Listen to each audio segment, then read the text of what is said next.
Okay, I think we are a success.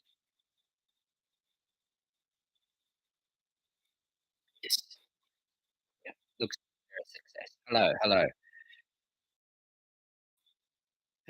Here we are.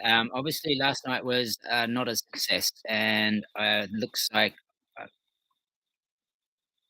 just one moment.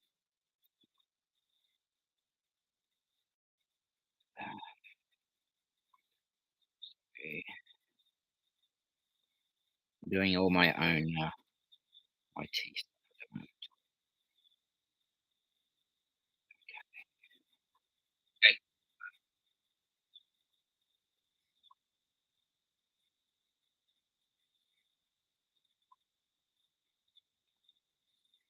Okay, looks like we're streaming. Sorry. Audio is fine. Look good. Thank you, thank you. Good for your feedback. Okay, so I'll have to start afresh. I rambled on for about 12 minutes yesterday, but we realised that it was not streaming. Initially, didn't have access to the channel, and then got that rectified eventually, 1 hour and 20 minutes late. And then realised I didn't have enough internet service. So yeah, we had to do it. Now that's why I'm sitting in a different location than last night, outside, to see if I can get the direct connection to the tower. Okay, good to be back. It's been too long.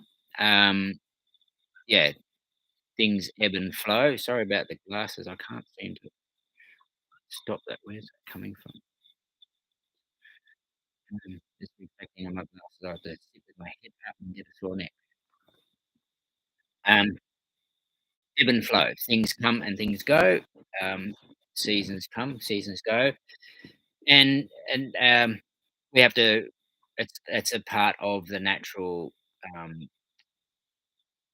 phenomena of this planet we're on, and so we have to accept that and go with that. It can be quite frustrating. However, um, it's all okay, and yeah, we just get rolling again. I have not had very much presence online at all of the last 6 months, possibly just having a bit of a break. Um, and yeah, I know it's good to um, it's good to have that presence. I think I know I need that presence, but at some point, it, it I think you need a break and a refresh, and so here we are back. We'll see how we go. I have great intentions of being back, um, being more present, but you just get too busy. The property's evolved a bit more, which is really awesome. Um, it's really awesome to see that evolution occurring. We've been on the property 17 years, and it's things are growing, so it's developing in the tree and plant growth is developing really well. Um, Interesting to watch the different seasons because the seasons haven't been too normal. Last year was wet, wet, wet. We had big wet, as I mentioned earlier in earlier videos. Um, Last March, late February, March, very wet, and then was wet all year. I can't recall what our rainfall was at the moment, our rainfall recording. And then when it came to, we thought, I was thinking, well, this is going to be interesting because if we're this wet already and we get a wet, wet season, it's going to be quite, for want of a better word, it's really going to be what will that occur? However, that didn't occur. We actually had a quite dry, wet season, and so we're. I'm not sure how far behind on the average of rain we are. Um, it's now that we're coming into winter, the days are cooler. It's okay. We get a bit of moisture. It lasts quite a while. We haven't had rain for about 10 days, I think, and that was about 20. Oh, it's actually more than um, 30 mil, I think it was, which was great. But not getting any haven't had any running rain, runoff rain, so that dam is looking low again. Um, so that's leads into a new topic. Um, you know, I've got questions to answer, but let's stick with the topic. We've got an old well on the property. Now, I'm a little bit attached to historical stuff. It's not that historical, but there's a well on the property that my neighbour, actually, he's just sold, but he's still caretaking the property. Next door neighbour, his grandparents on his mother's side, um, lived in this house, lived on this property, and he recalls watching his granddad, his granddad, yeah, granddad, digging the well. Maybe his father was helping as well, I can't recall, but he remembers looking down the hole as a kid, so maybe a 10-year-old when they were digging the hole. So he's 65, 66 years old. Um, so that's 55 years ago that he recalls the well being dug. And I had a little bit of a reach down with the excavator 5, 6 years ago, just to 'cause I did because I was going past. Oh, I'm going to poke down there and see what's going on down the hole. And my excavator reaches down about 3.3 meters, and um, there was water at that level. I dug out about 400 mil, half a meter of material, and then found the water. Um, and that was at a driest part, not an extreme dry, but at a drier moment. So the water table's not that low. So we're going to repair the well. If I can just get some, I've got a pond just at the front here that we need topping up. I don't have enough water supply with the dam to keep topping this big dam to keep topping this up. Um, so I I usually pump from the creek, and now with that big wet we had last year, the hole in my neighbour's paddock that I was pumping water from got washed away, so it's actually washed most of the road away, which is going to start repairing in the next couple of weeks, thankfully. 12, 17, 18 months after the event, they're going to come back and repair that. And then the other access I have, I broke poly pipe through the culvert into my other neighbour's paddock. Well, that culvert's still full of rock from an event from March last year that the council hasn't done anything about. They're going to repair and replace that culvert as well. Hopefully, big. I don't know what they call them. We don't want pipes. Pipes block up. Pipes are maybe 500 mil pipes. They just block up the rock pretty quick, so it doesn't work. Um, so they need to put some big apertures for the water and rock to go through when we have our big wet. So that's going to occur. That's progress in the valley. Um, but I've been waiting. I can't pump from either the creek at all, and so my pond is low. So I've been wanting to do this well for a long time. I've got one volunteer here helping, and he heard me mention about fixing the well, and he said, "What well?" He checked it out, and he says, "Oh, that'll be a great project." And so he's got me inspired, and I'm taking advantage. Um, we really need another project, but taking advantage, it's the first person that said, "Oh, I'd like to do that." And so he's got the enthusiasm to run with that. So we're going to start redigging that out directly. I'm gonna we're making blocks. I'm gonna block it up, brick block it, when we rebuild it. So I'm doing it the hard way, an old method, functional method. Not I don't want to take the easy way out for some silly reason. So we're making the blocks, and so that's we're doing that each week. We make um, 25 to 30 blocks in one batch, um, and I'm going to need at least 200 blocks. So that's going to be um, so yeah, that's going to be a good project. It's something I've been wanting to do for more than a dozen years. Um, Again, it's like, what have I done? Because it's actually very hard work. The blocks are 50 kilos each. I didn't realize they were going to be that heavy. Um, at 50 kilos, 200 blocks, that's 10 ton of concrete we're making.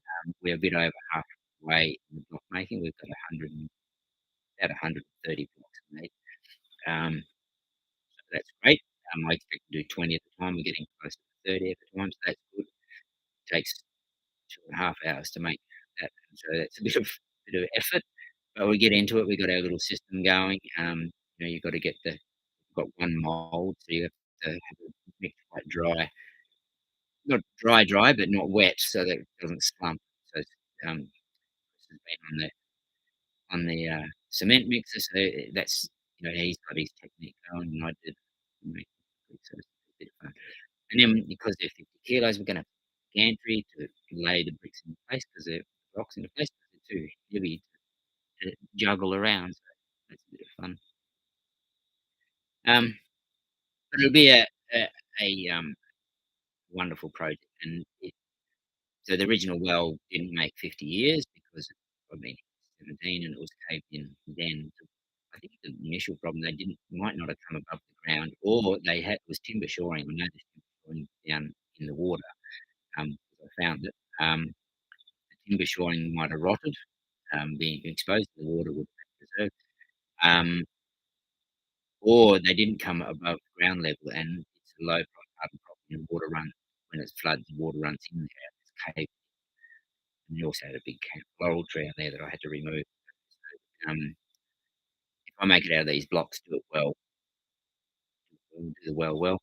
100 years, that'd be good.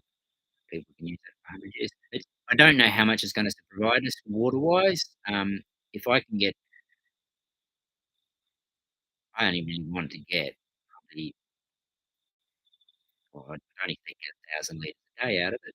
Um, I don't wanna drain the water table, but if I can get 500 litres a day out of it, this pond will be topped up and not have the excess.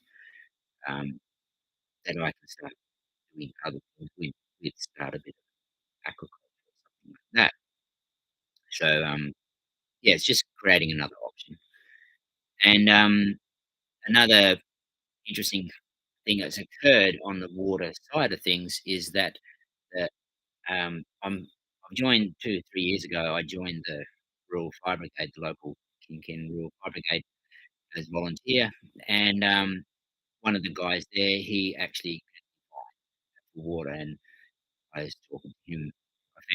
Only found that out last month. I spoke to him at the local markets, and I'm going to get him to come and do some divining, and hopefully up the back somewhere higher. So I'm sitting at about 82 meters above sea level. Up the back gets up to, oh, I've got to think now, um, 70, it's 150 meters higher up, about 150 meters. It's 100 meters, so it'll be about 20, could be another 70, 80 meters higher at our property behind us. If I can find a water source up there, I'd love to find something like a spring.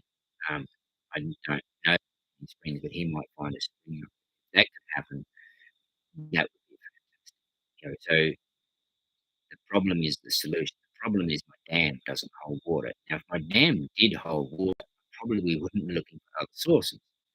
Um, I'm always inspired by Sepp Holzer in Austria. He's from Austria. He's got multiple water sources, and that property is amazing. And and so sometimes we don't make steps because we're not pushed, not there's not needed. So I've tried to fix this dam several times, and it hasn't been successful. I've still got another theory on it, but maybe I find these other water sources, and then I get the dam fixed, and we move forward. Otherwise, I'll just stay with for the water and be content and not have other supplies, which is that Bill Mollison principle. Every important function must have elements supporting it. And important function is water supply. If I'm relying on one dam, um, it got polluted or something like that, then I'm in trouble. I don't have water supply, so that I'm needing a push. We're on a limited budget, so I can't just get up and do things real quick financially. So So that's where we're at. Okay, there's been a comment. Been very busy. Uh, cool. Um,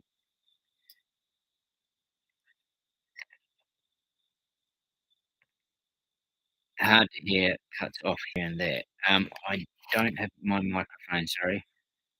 I don't have my mic easily accessible right now. Um, okay, I'll keep that in mind for next. Just- What is going on here? What have we got going in the background? I've got something going in the background. Just excuse me. What would be going back? This one here, close that. Right. Not to involve one space on opinions in permanent. Right. I've got me going in the background somewhere. It'll just be upsetting my data or whatever you call it, streaming situation. So I just want to, yeah, there we go. Here, I've got me going in the background. Cancel that one. Okay, right. Okay, go back to where we were. Still there? Okay. Okay, that might be better because I had another thing going and I didn't even realize it. So that was from yesterday. Finn, you asked about the bentonite. I have used bentonite in that dam. However, when I thought my theorizing, we get a little bit um, overconfident is the word I'm trying to find. Perhaps I thought that the dam didn't leak down the bottom. So say 1/5, 1/6 of the dam I felt held water down the base pretty good. And so I put bentonite in the upper regions of the dam, and we did find porous wall that the bentonite fixed. So the dam used to go down very quickly, and that repaired that. However, once the dam when it's full is 8 meters of water, 8 meters in depth. That's quite a bit of pressure. 88 meters to 80 kPa at the base, and that pressure pushes the water out. So when the water's low, it doesn't leak so bad, but when it's full, it leaks it quite a bit. So I need to empty the dam and then put bentonite in the base part of it. I'm I'm pretty confident with the um, pretty confident with the bentonite application process. I think that worked well because water used to come through the wall visually, and that stopped happening when we did the bentonite in the areas that we did, and now we just need to do bentonite down the bottom. However, if I empty that dam because it is my only water source, I can't do garden have and because we never know when the next rain's coming. It's not we can't be confident about that. Um, so I can't do gardens and animals and with dam water because I won't have any. So this is why I very happy to get this well fixed because then I can use the well to keep my tank topped up, and I can empty the dam and repair it. Um, the other option is to build another dam and then pump water out of the existing leaky dam into the newer dam, which would be a bit higher. That's another um, project I'd really like to do. That I just don't have the funds budget for that at this stage. There's probably a $10,000 at least, maybe a $10,000 project, and I don't have that readily available to do so. Um, Finn's saying about ducks. This is a big leak. It goes down um, 75 mil. I think it's about 75 mil. First rain's probably about nearer to 100 mil. Second rain after it fills the dam up, and then so it goes down a bit and it fills up again, which does occur. Then it goes down about 75 mil per day, which is yeah. And excuse me.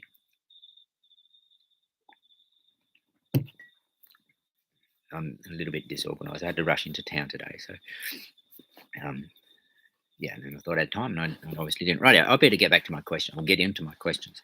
That's what this whole thing's about.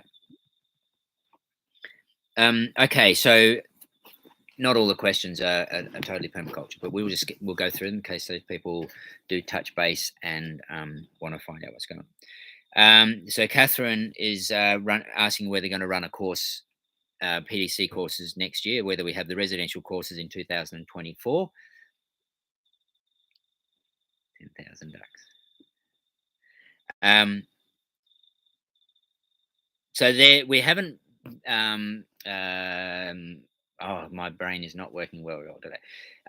We haven't locked in any dates yet for next year, but we usually have a PDC in March. It seems to be the pattern of late, and then another one in September. So we got one coming up in the 3rd of September for 2 weeks in the next few months, and then so each year we seem to be doing that, and that works quite well. That seems to be a nice time of the year for it to do. I'm not too busy property wise, and also weather-wise, it's pretty reasonable. It's not too cold. In the winter, it'd be too cold. Summer can get too hot.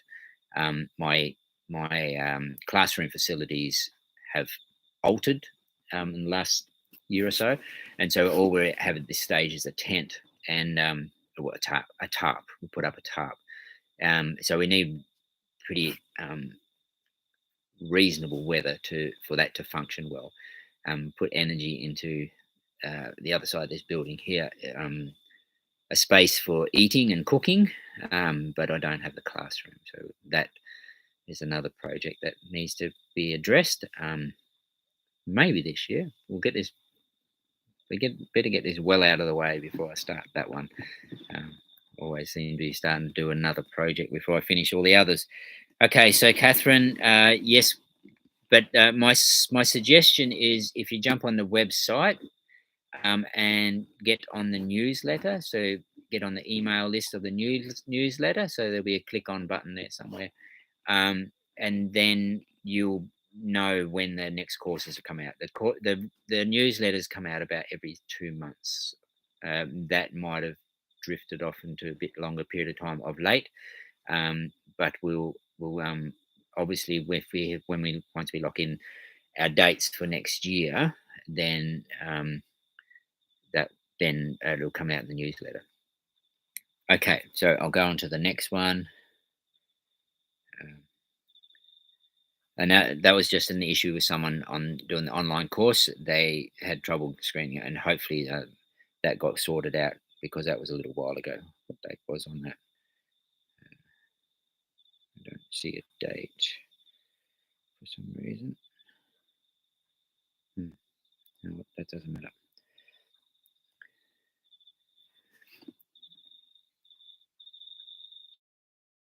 Okay, so Chris is asking, he's on day 4, rocket stove session.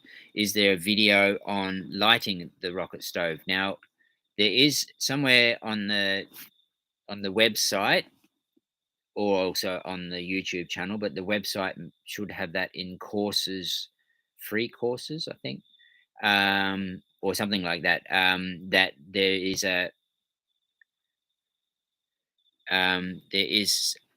a video on making the rocket stove. So I can't recall if I put one in there about lighting it. I don't recall if I did that or not. So if you have a look on there and there isn't one me lighting it, that's something I should do is put up a video on how to light the rocket stove. It's actually quite tricky. I make it look easy because I've done it so many times. Um, but it doesn't matter exactly that if you don't your my method might not work for you. So Zaya has a slightly different method. She likes using newspaper. I don't like using newspaper. I like using cardboard to get it initially started.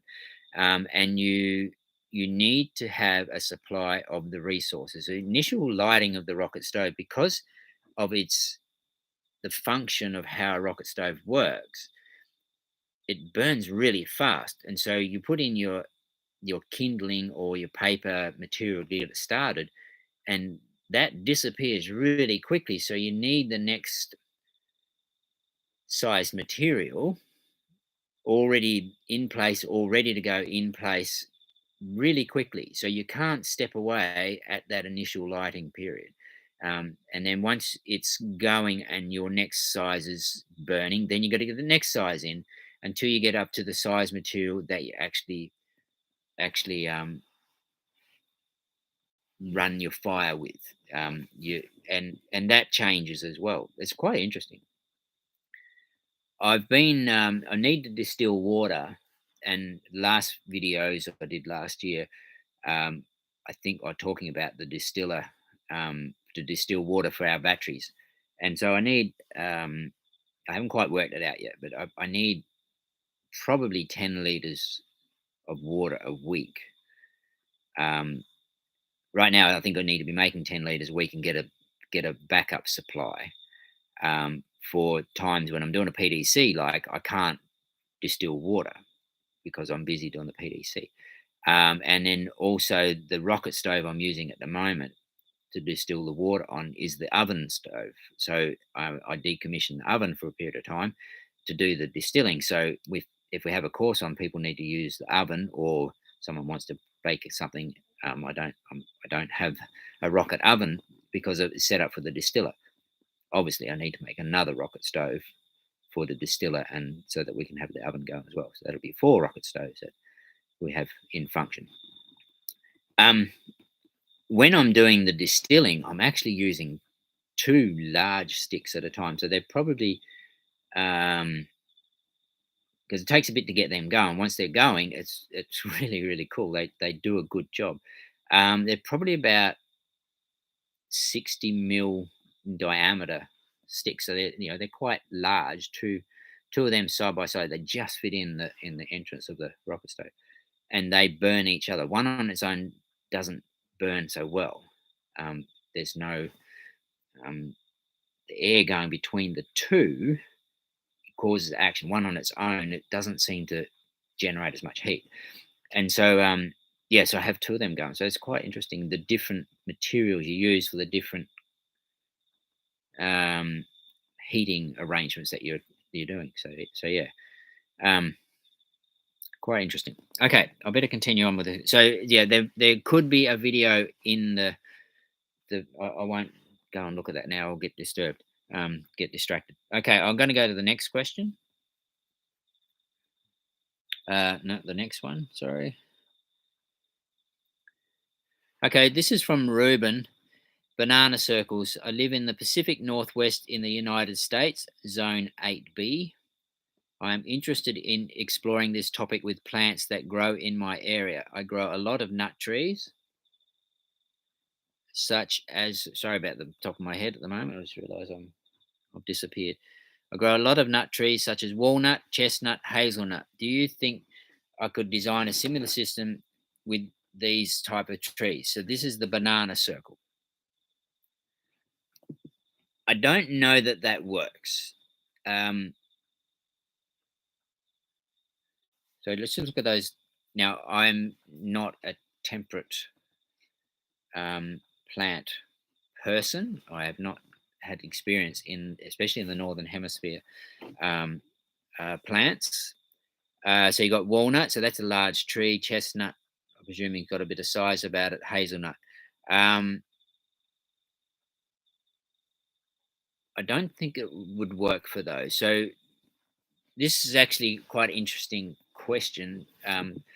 Quite often we get when we talk about the banana circle. So um, people say, "Oh, what do you do in the northern hemisphere or in the temperate zones?" Um, and that's where I've had discussion with Jeff Lawton about hugel culture. Um, hugel culture, he feels, is the temperate zones methodology that is similar to the banana circle. So perhaps you don't do the banana circle. Maybe I feel that you could do citrus trees might work.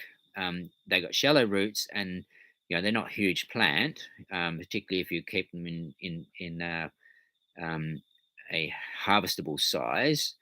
Um, and they like a lot of moisture, and they like quite a bit of nutrient. So I think citrus trees might be something you could do. Um, on the other side of it, Jeff doesn't think hugelkultur is applicable in the subtropics to the tropics. People are trying it, and I haven't had a lot of feedback on its success.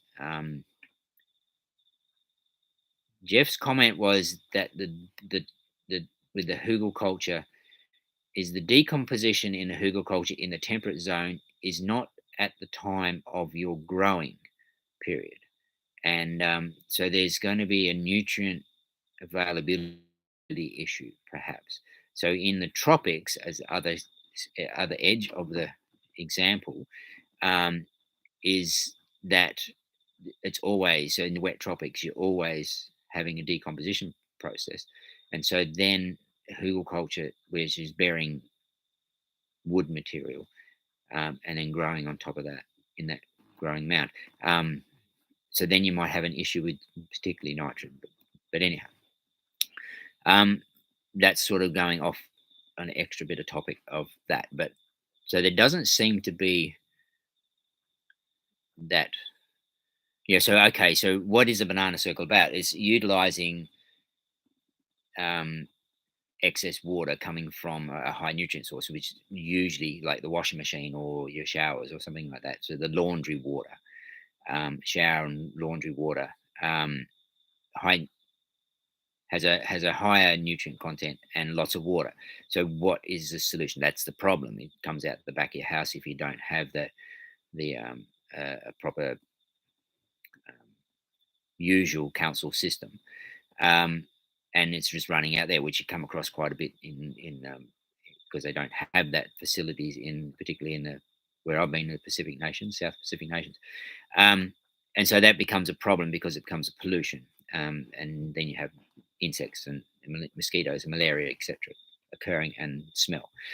And so the problem to the solution to the problem is the solution. The solution to the problem is to put it in a banana circle and lots of organic matter so that you're optimizing that. So do you have that occur in the temperate? Do you have an excess high nutrient water source coming out of somewhere, a particular house, and does it need to be managed? And if we're saying the banana circle doesn't work, then what do you do with that? Um, what would I do if I was in that scenario? So I would probably definitely go into a swale. But I've thought about this for a few years, and I think I'd probably optimize with the citrus. Um, I sort of done something similar. I won't elaborate on that in when I was in temperate in Western Australia before I became um, more knowledgeable in permaculture. I only just started understanding permaculture then, comprehending a bit of it. So then I was considering and put in a few citrus trees where we did have a water source, and they seemed to go well. Other trees might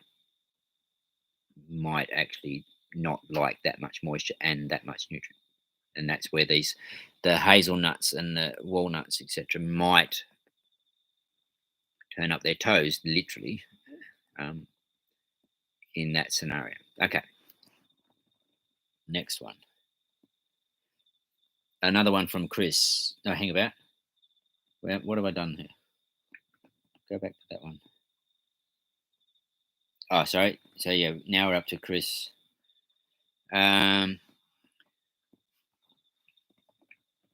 how does the grease trap and septic system? I haven't really perused these questions, so forgive me.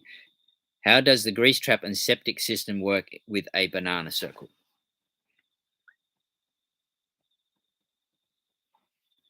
So the septic system, more so than the grease trap, but also with the grease trap, is removing very high nutrients uh, in a polluted water source. So the septic, not always, but usually we refer to it as our toilet, and then you got your grease trap coming from the grease coming from your sink. So they got to do their job before you would want to be going anywhere near a banana circle because the banana circle is going to have not handle that much nutrient. So I sort of don't quite comprehend the full question. How does the grease trap and the septic system work with a banana circle? So you would only use the banana circle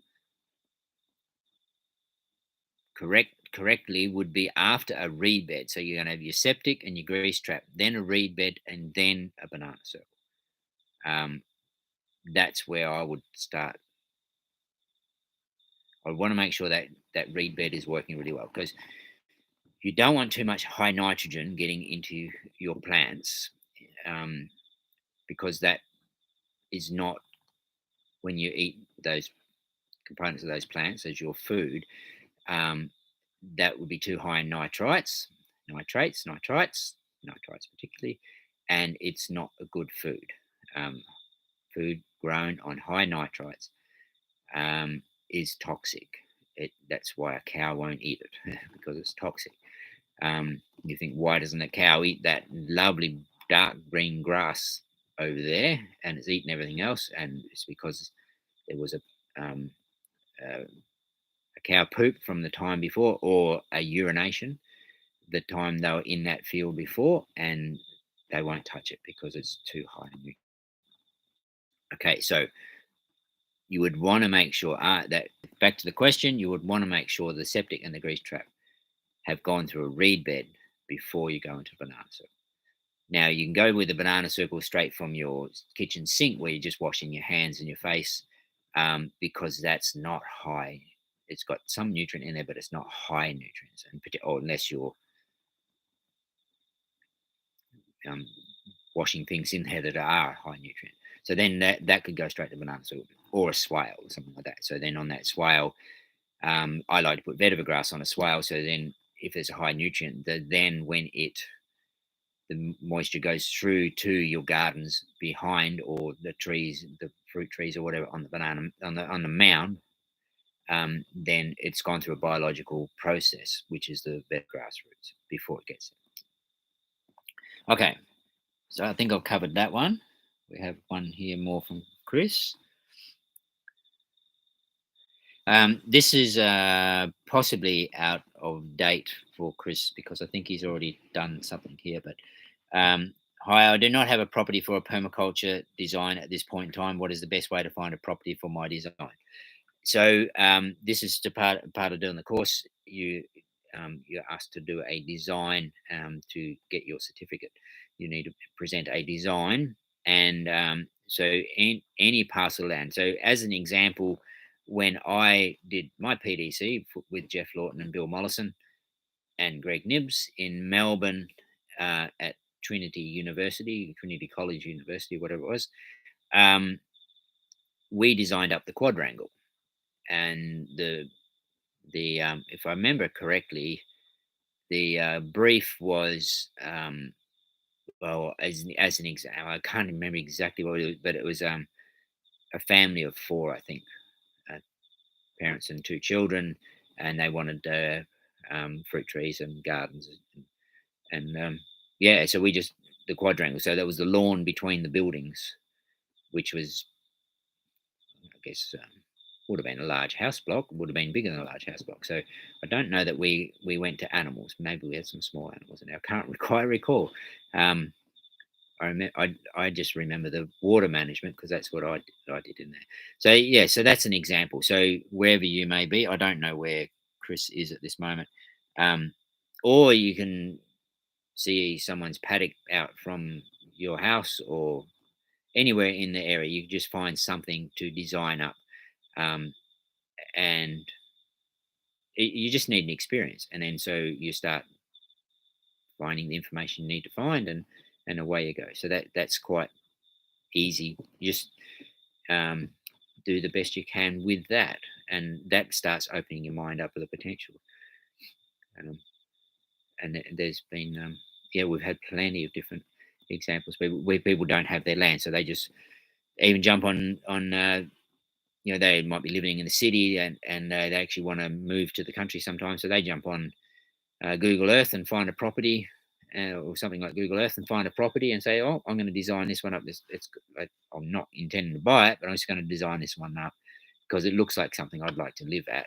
and maybe one day I'll get a chance to do something similar. So they design that up, and that's perfectly fine. Great. That's the questions. Um, okay, so you can't see, but I'm a little bit chilly. It's not that cold, but luckily there's no breeze. We're going to get down to, I think they said 11 tonight. In a couple of nights' time, we'll get down to 8, they reckon. So tomorrow is going to be 27. It was about 22, 23 today, Celsius, and tomorrow is going to be 27. So it'll be a bit warmer tomorrow. I've got to go and do a consultation tomorrow in a property about half an hour away. Um, and so that's a bit fun. I enjoy doing consultations and do a mud map design. And so, yeah, that's my task for tomorrow, to go and do a consultation. Recently, no, Henry the cat wants to join me. Um, he's due for his evening cuddle, but I've got a little bit of technology wrapped around me. And come on, Henry, come on, have a quick say. Come on, come on, come on, come on, come and say a quick hello. There's Henry, my our ratter. Say hello to the screen. There you go. He's cranky because I haven't cuddled him. Okay, there you go. There you go. Don't go now. I'll cuddle you later. Um, Other projects on the property. So I haven't quite. I've got the roof up at the back of this property I mentioned, the back of this house I mentioned before. So that's a space for. This is a small house. It's only originally a 4-room house, and a veranda at the back. And this veranda at the front here, and extensions on the side here, which is it was one long room, but not that long, but we've turned into 2 rooms. Um, and so when there's a few people involved in this space, it gets bit tight. It's a small rooms and small house. We actually took one wall out, so it's got a larger room in the middle. Um, and when it rains, it's gets wet really easy because there's not much eaves. It was a cheap house, so built, so the eaves are really short, so the rain comes in a lot. And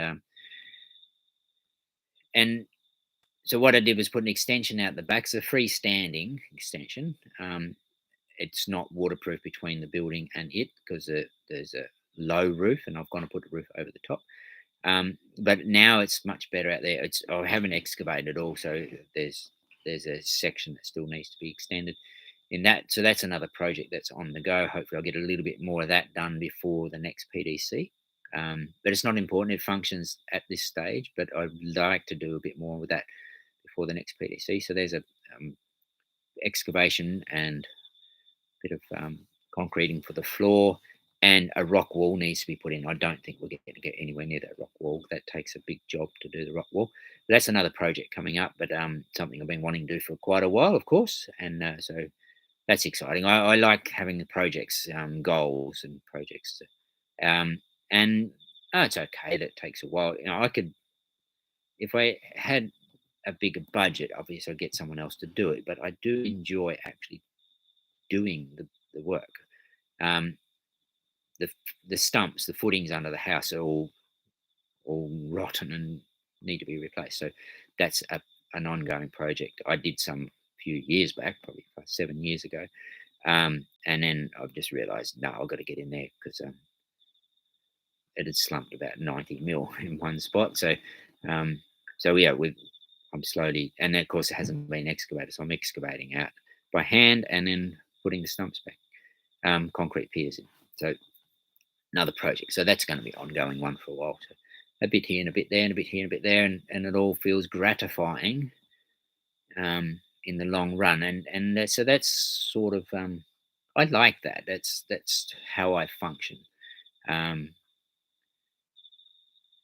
yeah, I see a lot of waste occurring. People putting in things big and flash, and with debt, and then they have to. So I don't carry debt.